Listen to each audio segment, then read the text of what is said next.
BXB. It's in the game! Hi guys, Joel here from BXB Games. I'm just taking a quick look at a game called Carnage on the PlayStation VR, which was developed and published by a company called Wales Interactive. So Carnage is a VR survival shooter. What happens is you are sent backwards or forwards in time to a specific location where a specific type of enemy will come at you, and you just have to survive as many waves as you can, or to complete a set number of waves depending on which game mode you're playing. So the way the game works is that before you get sent to one of these locations, you get to choose up to 4 weapons to take with you. When you're in the arena, now you can't move around the world, you're statically fixed, but from your position you have these 4 weapon pods that correspond to the weapons you chose. You pick up the guns you want to use. Note you can dual wield in this game, and you kill the enemies as they come mindlessly towards you. So you've got these guns. When they run out of ammo, the key difference is that you have to put them back onto one of the pods to reload them, and reloading isn't actually a straightforward reload. It's a sort of the ammo slowly regenerates for the gun, so depending on what gun type you've taken, it will take a certain amount of time for the ammunition to regenerate for that gun. So what you need to do is you need to quickly chop and change between these weapons. Then you've got waves of monsters. You've got fast little dog guys, you've got these big zombie things, you've got some flying stuff, there are dinosaurs in one of the locations to kill, and yeah, you've just got to survive as long as you can. So let me first of all talk about some of the things I liked about the game. So first of all, the weapon handling and the feel of the guns is probably the highlight of the game for me. I found the guns feel really nice to shoot. Looking down the sights of the weapons and lining up the iron sights, for example, and shooting or using the scopes on the sniper rifle felt very accurate. It felt very easy. It just felt natural. I was very impressed with it. And even just sort of blind firing from the hip with the things like pistols and stuff was good fun. I had really actually enjoyed it. It felt quite nice. The real basis of comparison that I played recently would be Farpoint, and I actually felt that in some senses the weapon handling in this was a bit better than that. The other thing I want to highlight that I really enjoyed is the game's challenge mode, which is essentially just sends you to a location with a set type of weapon and just challenges you of getting as many kills as you can, earning bronze, silver and gold medals.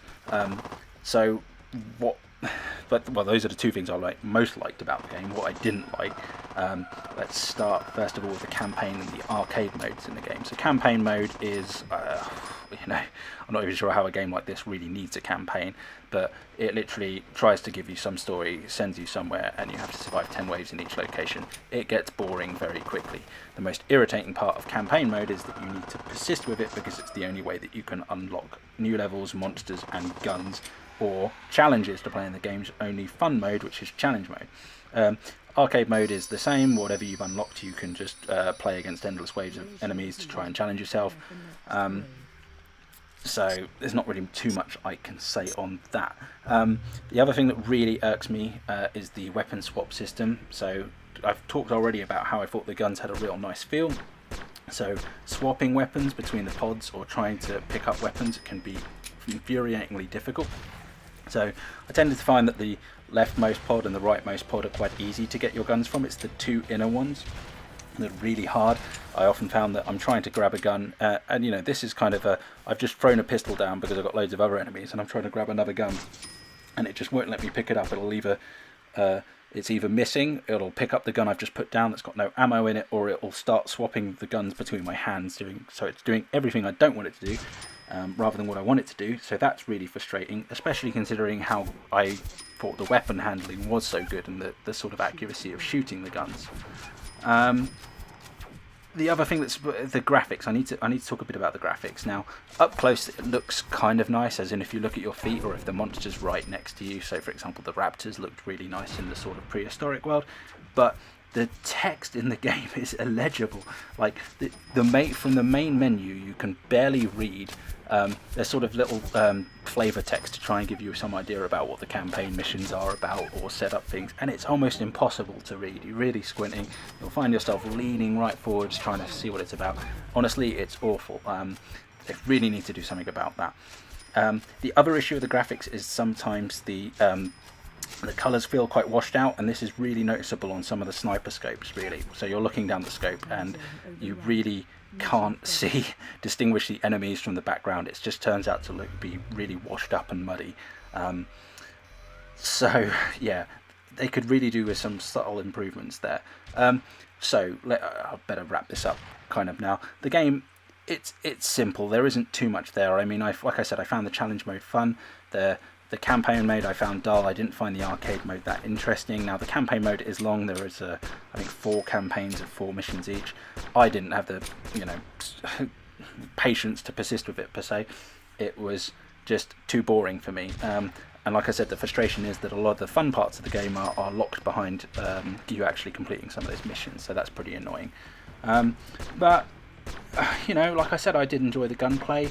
It's as far as shooting goes, it's not too bad. I think there's, at the core of this game, they've got something good with the shooting mechanic, and potentially if they could take that and sculpt it into a new format, there might be something to this game. But as it stands, it's got some problems. I found it okay, nothing more than okay, and as such I'm giving this a 2 out of 5. Okay, so if you want to hear more about Time Carnage or other games and reviews, do go and check out our site at www.bxbgames.co.uk. Listen to our podcast, there are reviews, some of the other guys do stuff. It's much better than the stuff I do. So if you think this is bad, honestly, the rest of the stuff's pretty good as long as it's not me. So thanks for listening, take care, catch you later, bye. EXB. It's in the game.